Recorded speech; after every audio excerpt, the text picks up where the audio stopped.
Saya agak nggak terlalu serius hari ini ya Bu ya. Hari ini kita membahas mengenai bagaimana agar kita bisa bersama dengan pasangan kita bersama ke syurganya Allah Subhanahu wa taala. Gimana caranya Ibu sekalian? Saya sering safari dakwah dan saya sering tanya kepada orang yang sudah menikah puluhan tahun. Itu biasanya saya kejar dan saya tanya. Biasanya ada jemaah yang umurnya sepuh, ibu-ibu sepuh, 70 tahun, 80 tahun, itu suka saya tanya Bu. Jadi saya justru dengar ceramah dari beliau-beliau itu sebelum saya ceramah kepada orang lain, karena banyak sekali pengalaman hidup yang beliau miliki. Salah satunya kalau ada orang yang berumah tangga sudah puluhan tahun, 30 tahun, 40 tahun, saya tanya, apa rahasianya kata mereka? Bisa bertahan rumah tangganya sampai selama itu. Apa Bu? Sabar. Sabar. Di balik kata sabar itu ada makna di dalamnya yang lebih besar. Dalam kata sabar ada memaafkan. Dalam kata sabar ada memaklumi. Dalam kata sabar ada toleransi. Betul ya Bu? Dalam kata sabar ada ya sudahlah melupakan dan sebagainya. Ternyata kalimat sabar itu memang ada di dalam Al-Quran, dalam surah An-Nisa ayat 19. Untuk menghadapi pasangan diperlukan namanya kesabaran. Kalau nggak sabar udah bubar dari awal. Kalau nggak sabar udah bubar. Wa ashiruhunna bil ma'ruf, pergaulilah pasanganmu dengan baik ya, dalam surah An-Nisa 19. Wa ashiruhunna bil ma'ruf fa in karihtumuhunna fa asa an takrahu syai'an wa yaj'alallahu fihi khairan katsira. Nanti kita akan bahas kemudian. Allah minta kita untuk mempergauli pasangan kita dengan baik, dan kalau seandainya ada sesuatu yang terjadi kepada dirinya, kita diminta untuk sabar. Barangkali ada sih satu kesalahan pada dirinya, namun kebaikan-kebaikan yang lain juga masih banyak, dan kita diminta untuk berkonsentrasi dengan kebaikan-kebaikannya yang lebih banyak dibanding dengan kesalahan yang cuma satu atau dua. Baik, Bapak dan Ibu, khususnya ibu-ibu semua yang ada di sini, mari kita lihat, biasanya kalau orang menikah di dalam surat undangan pernikahan itu ada surah Ar-Rum ayat 21. Benar ya?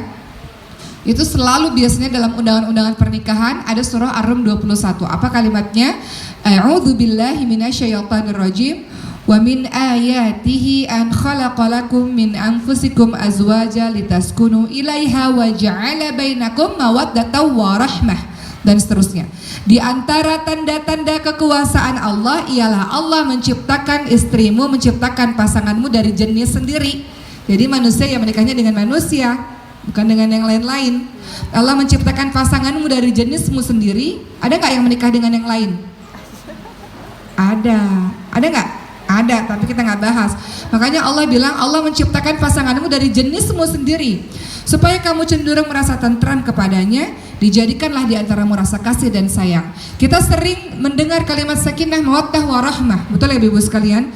Kita ingin pernikahan kita semuanya tentram, tenang, penuh cinta, penuh dengan kasih sayang. Namun dalam pelaksanaannya tentu tidak mudah. Sangat tidak mudah. Pernikahan disebut sebagai setengah agama karena tidak mudah perjalanan yang dilaluinya. Kalau begitu, apa yang harus kita lakukan supaya kita bisa bersama dengan pasangan sampai ke syurga? Sebelumnya, ingat dalam surah Al-Furqan 74 itu ada doa agar Allah jadikan pasangan kita sebagai qurrata a'yun, sebagai penyejuk mata dan penyejuk hati. Kenapa? Karena kadang-kadang pasangan itu jadi musuh. Ibu tahu nggak, kadang-kadang musuh atau ujian-ujian itu bukan dari orang lain. Yang menyakiti diri dan hati kita bukan orang lain, justru orang terdekat kita. Bisa saja pasangan kita maupun anak-anak kita. Ada kan? Kalau orang lain baik sama saya, giliran pasangan sendiri menyakiti hati dengan kata-kata, dengan perbuatannya. Maka Allah minta kita berdoa, selalu doa ini, agar Allah jadikan pasangan kita bukan musuh, bukan orang yang menyakiti hati dan melukai hati kita, tapi Allah jadikan pasangan kita, anak-anak kita sebagai penyejuk hati dan penyejuk mata kita. Doanya adalah Rabbana hablana min azwajina wa dzurriyyatina qurrata a'yun waj'alna lil muttaqina imama. Dalam surah Al-Furqan 74. Tahukah Ibu sekalian, dalam surah Al-Furqan dari surah ke-63 ayat 63 sampai 74 itu semuanya berisi apa-apa yang harus dilakukan oleh hamba-hamba Allah yang saleh. Dimulai dari bersikap tawadu, bersikap rendah hati, sholat malam, senantiasa berdoa kepada Allah, berinfak, meninggalkan perkataan perbuatan yang tiada gunanya, tidak membunuh, tidak berzina, tidak memberikan sumpah palsu, dan termasuk doa yang selalu kita berikan kepada pasangan kita, kepada anak-anak kita. Ya Allah, jadikanlah pasanganku, istriku maupun suamiku ini, serta anakku dan keturunanku menjadi penyejuk mata dan penyejuk hati untukku, dan jadikanlah aku imam bagi orang bertakwa. Jadikan aku contoh kebaikan bagi orang-orang lain. Jadikan aku sumber inspirasi kebaikan untuk orang-orang lain. Jadikan kehadiranku ini menjadi contoh kebaikan untuk orang lain. Itu doanya. Rabbana hablana min azwajina wa dzurriyyatina qurrata a'yun waj'alna lil muttaqina imama. Kenapa? Karena Al-Qur'an juga menyebutkan dalam surat Taghabun ayat 14 dan ayat 15, kadang-kadang pasangan itu bisa menjadi cobaan yang dahsyat untuk kita. Kadang-kadang pasangan itu menjadi musuh bagi kita. Ingat kisahnya Nabi Lut alaihissalam. Nabi Lut seorang nabi yang sangat saleh, namun istrinya berkhianat. Istrinya justru memilih tidak bersama dengan Nabi Lut alaihissalam, berkhianat kepada Nabi Lut alaihissalam. Begitu pula bisa saja terjadi dalam kehidupan kita, teman-teman semua. Secara ekonomi mungkin kita baik, anak-anak kita sehat, secara finansial baik, ujiannya di pasangan kita sendiri. Ujiannya macam-macam. Bisa kadang-kadang Allah kasih orang ketiga, bisa kadang-kadang Allah kasih KDRT. KDRT bukan hanya fisik loh, KDRT bisa verbal loh. Dia menghina kita, dia merendahkan kita, dia mengolok-olok kita, itu juga kekerasan juga, menyakiti hati kita dengan kata-katanya dan sebagainya. Kadang ujian itu datang dari pasangan. Lihat Siti Asiyah yang suaminya Fir'aun, juga ujiannya dahsyat dari pasangannya, namun beliau sabar sehingga Allah berikan rumah di surga. Baik, sekarang pertanyaannya teman-teman semua, kalau kita ingin sekali rumah kita itu sakinah, mawaddah, warahmah, ingin sekali rumah kita menjadi rumah tangga surga dunia dan akhirat, pastinya harus ada hal-hal yang kita lakukan dalam kehidupan kita. Dia tidak bisa terjadi begitu saja. Saya bukan menyampaikan berdasarkan pengalaman, karena saya baru menikah 10 tahun, gak ada pengalaman apa-apa. Yang mungkin dibandingkan ibu-ibu semua ada yang pernikahannya lebih lama. Namun kita belajar bagaimana Quran memandu kita untuk membentuk rumah tangga kita. Bagaimanakah permintaan atau firman Allah dalam Al-Quran mengenai rumah tangga maupun secara umum? Yang pertama yang harus dilakukan oleh seluruh anggota keluarga, khususnya pasangan suami dan istri, adalah mau keluarga ini bervisi surga, mau keluarga ini akhirnya adalah surga. Pertama yang harus dilakukan adalah harus saling bantu-membantu dalam mencegah kemungkaran dan dalam melakukan kebaikan. Harus itu. Dalam surah At-Taubah ayat 71 dalilnya. Apa kata Allah Subhanahu wa taala? A'udzubillahi minasyaitonirrajim. Wal mu'minuna wal mu'minatu ba'duhum awliya'u ba'd ya'muruna bil ma'ruf wa yanhauna 'anil munkar wa yuqimus shalah wa yuqimunas shalah wa yu'tunaz zakah wa yuti'una Allah wa rasulahu ulaika sayarhamuhumullah innallaha 'azizun hakim. Dalam surah At-Taubah 71, perhatikan betul-betul apa firman Allah Subhanahu wa taala. Kata Allah, dan orang-orang yang beriman, laki-laki dan perempuan, sebagian mereka adalah penolong bagi sebagian yang lain.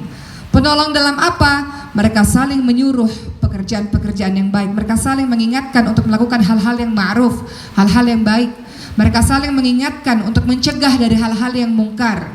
Mereka saling mengingatkan untuk saling mendirikan sholat, menunaikan zakat. Mereka adalah orang yang saling mengingatkan untuk taat kepada Allah dan Rasulnya. Mereka itulah orang-orang yang diberikan rahmat oleh Allah Subhanahu wa taala. Maka sesungguhnya Allah Maha Perkasa lagi Maha Bijaksana.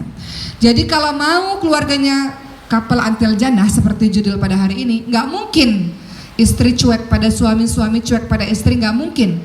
Pasti keduanya saling dakwah satu sama lain. Dakwah itu apa sih? Dakwah itu mengingatkan untuk kembali kepada Allah Subhanahu wa taala. Namun dakwah itu dilakukan dengan berbagai macam cara. Kata Allah Subhanahu wa taala, "Fabima rahmatin minallahi linta lahum walau kunta faddan ghalidhal qalbi lanfaddu min hawlik." Dakwah itu harus dengan lemah lembut. Kalau kamu kasar, kata-katamu kasar, kamu keras, mereka akan pergi menjauh daripadamu. Mengingatkan dakwah bukan tugas ustadz-ustadzah yang berdiri di atas podium, tidak, atau berdiri di atas mimbar, tidak.